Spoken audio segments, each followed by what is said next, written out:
अस्सलामुअलैकुम। Urdu news network के साथ मैं हूं इरफान सारी। नाजरीन, chairman Peoples Party Bilawal Bhutto Zardari ने कोयटा में डेरे डाले रखे हैं। गुज़िश्ता रोज़ योम तासीस पर जलसे के दौरान बिलावल भुट्टो जरदारी और आसिफ अली जरदारी के दरमियान इख्तलाफात की चयमुगोइयों ने भी दम तोड़ दिया। बिलावल भुट्टो जरदारी के दौरे बलोचिस्तान के दौरान अहम शख्सियात और पीपल्स पार्टी रहनुमाओं से मुलाकातें भी हुई। चेयरमैन पीपल्स पार्टी ने आज बलोचिस्तान हाईकोर्ट बार से खिताब किया। इस दौरान बिलावल भुट्टो जरदारी ने एक बार फिर जोर दिया कि पुरानी नफरत, तकसीम और रिवायती सियासत को खत्म करना पड़ेगा। उनका कहना था, हमें बताया जा रहा है 3 मरतबा वजीर आजम रहने वाले चौथी मरतबा इख्तिदार में आकर मुल्क को मुश्किलात से निकालेंगे। जानता हूं पाकिस्तान के इलेक्शन कैसे होते हैं, कुछ लोग समझते हैं उन्होंने फैसला ले लिया है। अवाम से दरख्वास्त है 8 फरवरी को उनको सरप्राइज दें। पीपल्स पार्टी ने हमेशा अवाम पर भरोसा किया है। मैं और आप मिलकर एक नई तारीख रकम करेंगे। इस मुल्क की किस्मत हम बदल सकते हैं। मुल्क का सबसे जवान वजीर खारजा रह चुका हूं। मुझे मालूम है इस मुल्क के अवाम में कितना पोटेंशियल है। हम मुल्क को दुनिया से मॉडर्न रियासत के तौर पर पेश कर सकते हैं। इस हवाले से हमारे साथ बात करने के लिए मौजूद हैं सीनियर रहनुमा पीपल्स पार्टी से सेनेटर सहर कामरान साहिबा। जी मैडम, बताइएगा कि मेरा पहला सवाल ये है कि बिलावल भुट्टो जरदारी के खिताब से आज ऐसा लगा कि शायद उन्हें अंदाजा हो गया है कि वो वजीर आजम नहीं बन सकते। उन्होंने कहा, हमें बताया जा रहा है कि 3 मरतबा वजीर आजम रहने वाले चौथी मरतबा इख्तिदार में आकर मुल्क को मुश्किलात से निकालेंगे। कौन कह रहा है ये?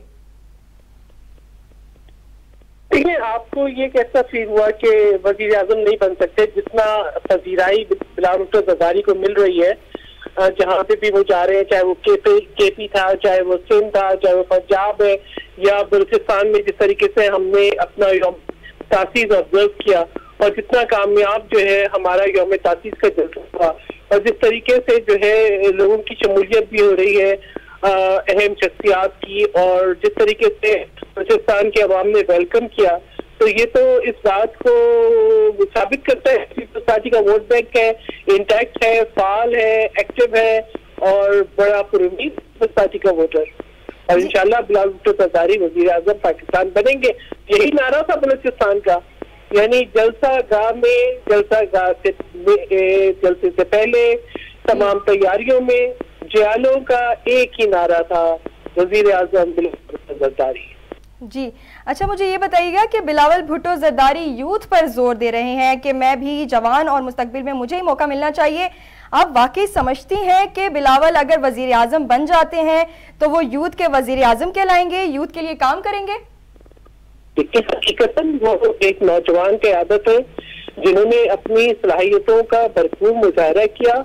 एक कम उम्र तरीन और कामयाब तरीन वजीर खारजा के बन के वो उभरे और उन्होंने बेहतरीन तरीके से पाकिस्तान की तमाम फोरम्स के ऊपर और बैरून मुल्क न सिर्फ नुमाइंदगी की बल्कि पाकिस्तान को रिकनेक्ट किया आलमी दुनिया से। तो बिलावल भुट्टो जरदारी के अंदर तमाम सलाहियतें मौजूद हैं। बारिशों और सैलाब के बाद सिंध के अंदर जिस तरीके से उन्होंने लोगों को रिहेबिलिटेट किया, जिस तरीके से वो पाकिस्तान के अवाम के साथ कनेक्टेड है, उनके मसाइल को समझते हैं और जितनी कमिटमेंट है उनकी पाकिस्तान को लेके, तो वो अहम भी है और नौजवान भी है। तो और ये कहने में कोई हर्ज नहीं होगा कि इस वक्त जब हम कहते हैं कि 70% आबादी जो है वो यूथ है, तो वो यूथ को रिप्रेजेंट करते हैं। वो 72 साल की उम्र में ये नहीं कह रहे कि मैं नौजवानों का वजीर आजम बन जाऊँ। वो एक अपनी उसी जो है नौजवान, उसी यूथ को रिप्रेजेंट कर रहे हैं जिनको वो एड्रेस कर रहे हैं, जिनको वो वोट देने की तरकीब दे रहे हैं, जिनके वोट्स पे वो काउंट कर रहे हैं। अच्छा, मुझे बताइएगा कि उन्होंने कहा कि हमारा मुकाबला किसी सियासी जमात से नहीं, हमारा मुकाबला महंगाई और गुर्बत से है। पीपल्स पार्टी किसी को सियासी मुखालिफ समझती ही नहीं। सवाल यह है कि क्या इंतखाबी मुहिम नून लीग के खिलाफ होगी या नहीं? देखिए, पहली बात यह है कि पीपल्स पार्टी नफरतों और तकसीम की सियासत पे यकीन नहीं रखती।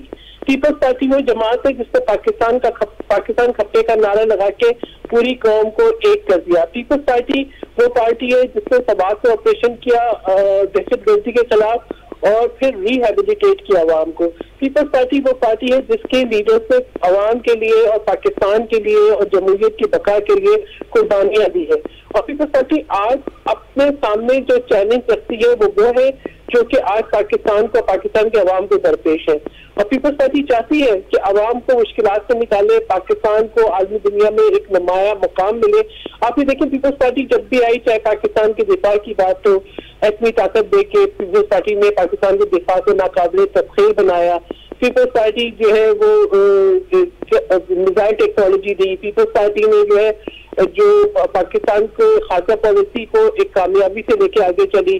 पीपल्स पार्टी ने सी पैक दिया। पीपल्स पार्टी ने जो है थल में जो है एक जो न सिर्फ कोयला से बिजली पैदा हो रही है, लोगों को नौकरियां मिल रही हैं, वहाँ पे डेवलपमेंट हो रही है और नेशनल ग्रिड के अंदर बिजली शामिल हो रही है।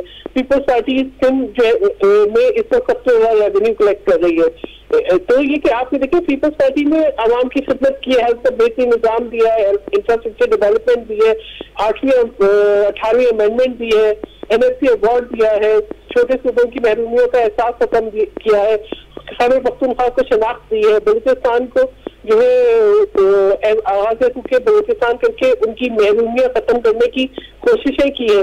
तो पीपल्स पार्टी की इन तमाम काविशों को एक्नॉलेज किया जाता है और मैं समझती हूँ कि पीपल्स पार्टी ने लोगों को आवाम के जो है तनख्वाहों में इजाफा किया है, पेंशन में इजाफा किया है, रोजगार के मौके पैदा किए हैं।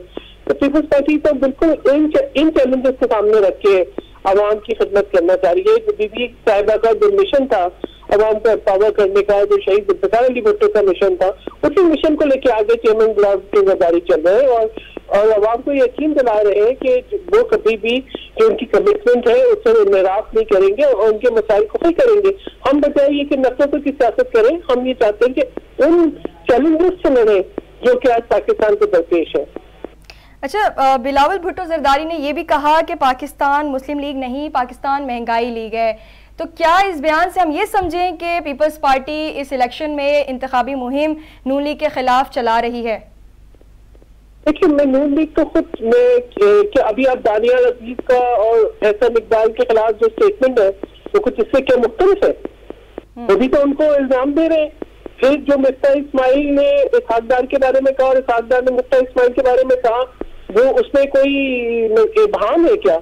जिस तरीके से मरियम नवाज शरीफ डिसोन करती नहीं अपनी चचा की पॉलिसीज को, इसहाकदार साहब की पॉलिसीज को, और कभी ओन करती नहीं, कभी मुफ्ता इस्माइल की पॉलिसीज को डिसोन करती नहीं, तो ये तो तमाम बातें तो उनके अपने अंदर से आ रही हैं। ये तो तमाम बातें तो अपने दानियाल अजीज का जो हालिया बयान है उन्होंने डायरेक्ट इल्जाम दिया, उन्होंने नाकामी बताया है एहसन इकबाल की कि जी महंगाई हुई है। और ये तो सबको पता है, पीपल्स पार्टी तो बार बार इस चीजों की निशानदेही करती रही कि ऐसी जो जहाँ भी अवाम को जहर मसाइल दरपेश हुए, चाहे वो एग्रीकल्चर की बात थी, चाहे वो जो है महंगाई की बात थी, जहाँ मतलब ये तमाम चीजें पीपल्स पार्टी तो मुसलसल निशानदेही करती रही। इसी तरीके से बारिश और सैलाब में पीपल्स पार्टी जाके खड़ी रही है सिंध के अवाम के साथ। पीपल्स पार्टी तो बाकी सूबों के अंदर भी जो है इस बात को मुतालबा करती रही कि उनको भी जो है उसी तरीके से प्रोटेक्ट किया जाए जिस तरह पीपल्स पार्टी सिंध में कर रही है। अच्छा, मुझे ये बताएं कि पीपल्स पार्टी के अंदर से ही एक तासुर ये भी सामने आ रहा है कि अगली हुकूमत मखलूत होगी और हो सकता है पीपल्स पार्टी नून लीग के साथ मिलकर हुकूमत बनाए। तो ऐसे में एक तरफ पीपल्स पार्टी एक तरफ तो नून लीग के खिलाफ इंतखाबी मुहिम में उतर रही है और दूसरी तरफ मिलकर भी हुकूमत बनाने का भी कहा जा रहा है। इस तरीके कार से क्या पीपल्स पार्टी अवाम को अपनी तरफ माइल कर सकती है? पहली बात ये, जो पीपल्स पार्टी के सदर की तरफ से जो बयान आया है वो हकीकत पसंदाना बयान है। वो मतलब ये कि अगर कोई ये समझता है कि मुल्क के बाहर से आके इक़्तिदार के जो है जहाज से सवार हो जाएगा, तो वो मैं समझती हूँ गलत फहमी को दूर करने की जरूरत है। तो आप जितने मर्जी इत्तेहाद बना लें, उससे अंदाजा ये हो रहा है कि कहीं न कहीं PMLN नर्वस है, उसको एतमाद नहीं अपने वोट बैंक के ऊपर, इसीलिए तब और ना ही उसको शायद लाहौर के अंदर वो अपना वोट बैंक डिवाइड कर सकी है, इसीलिए कभी वो सिंध में जाके कोई इत्तेहाद बना रही है जो बहुत से इत्तेहाद गैर फिक्री इत्तेहाद है। तो यानी जिन चंद वोटों के ऊपर सेनेट के इन्होंने इशू बना के पीपल्स पार्टी को शोकॉज दिए थे जब यूसुफ गिलानी को बाद के सेनेटर से वोट दिए थे, तो वो तो उस वक्त मतलब इस तरह की कोई चीज नहीं थी कि हमने कोई इत्तेहाद कर लिया हो, उनकी इंडिविजुअल कैपेसिटी पे उन्होंने वोट दिए थे। अब तो वो आके उसी बात को बाप बना रहे हैं ना। तो हम तो कह रहे हैं कि मियां नवाज शरीफ आपको बाप मुबारक हो, लेकिन ये चीज तो सामने बिल्कुल आ रही है कि किसी भी जमात की वाहिद अक्सरियत शायद ना हो और कोलिशन हुकूमत बनेगी। अब कोलिशन हुकूमत कैसे बनेगी इस बात को मैं आज इसकी पेशन गोई नहीं कर सकती, लेकिन जो है इलेक्शन हर पार्टी अपने मैनिफेस्टो पे अपने नजरिए पे रहती है, उसके बाद मुल्क की मफादात को सामने रखते हुए सबको साथ लेके चलना पड़ता है। ये तो हमने इमरान खान को भी कहा था कि जो है आप जो है वो कदम बढ़ाएं, हम आपके साथ हैं, लेकिन नेशनल इश्यूज के ऊपर भी सलामती के मामला पे भी जो है वो सबसे खाइफ थे और वो किसी के साथ बैठना नहीं चाहते थे। तो ये तो देखिए मुल्क जहाँ मुल्क की बात आएगी तो वहां पर तो वही बात है, पार्लियामेंट में तो हर पार्टी की नुमाइंदगी होती है। मैं नहीं कह सकती कि कोलिशन हमारा कैसे बनेगा, किसके साथ बनेगा, हमारी अपनी सिंध की जमातों के साथ बनेगा या दूसरी जमातों के साथ बनेगा या बलूचिस्तान के लोग आ जाएंगे और कहाँ से हमें, ये तो सामने आएगा कि किस जमात को किस सूबे से कितने वोट मिले और कितनी नशिस्तें हासिल की। बिल्कुल ठीक कह रही हैं। आखिरी सवाल मैं आपसे करूंगी कि आसिफ अली जरदारी के बारे में कहा जाता है कि वो सियासत के बादशाह हैं, मफाहमत की दानिशमंदी की सियासत करते हैं। दूसरी तरफ बिलावल भुट्टो जरदारी हैं जो कि नौजवान हैं, गर्म खून है। आइंदा इलेक्शन में बिलावल भुट्टो जरदारी मफाहमत की सियासत अपनाएंगे या मजामत की?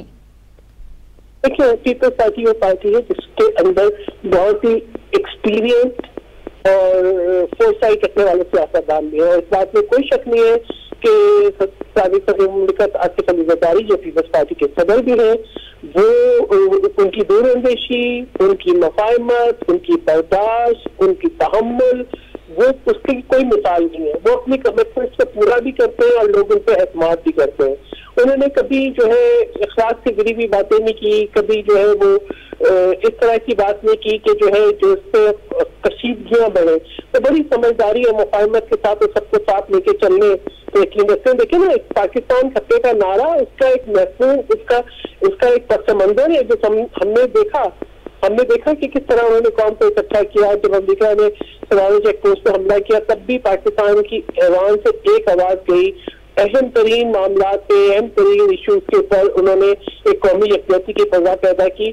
और जब नेशनल एक्शन प्लान का भी वक्त आया तो हमने इन देखा कि हम जो है वो अपोजिशन में नहीं, पाकिस्तान के लिए हम साथ जाके बैठे। जब कश्मीर का इशू आया, जब कश्मीर की खसूसियतें तब्दील हुई तो बिलावल भुट्टो जरदारी ने सबसे पहले ज्वाइंट पार्लियामेंट सेशन का मुतालबा किया।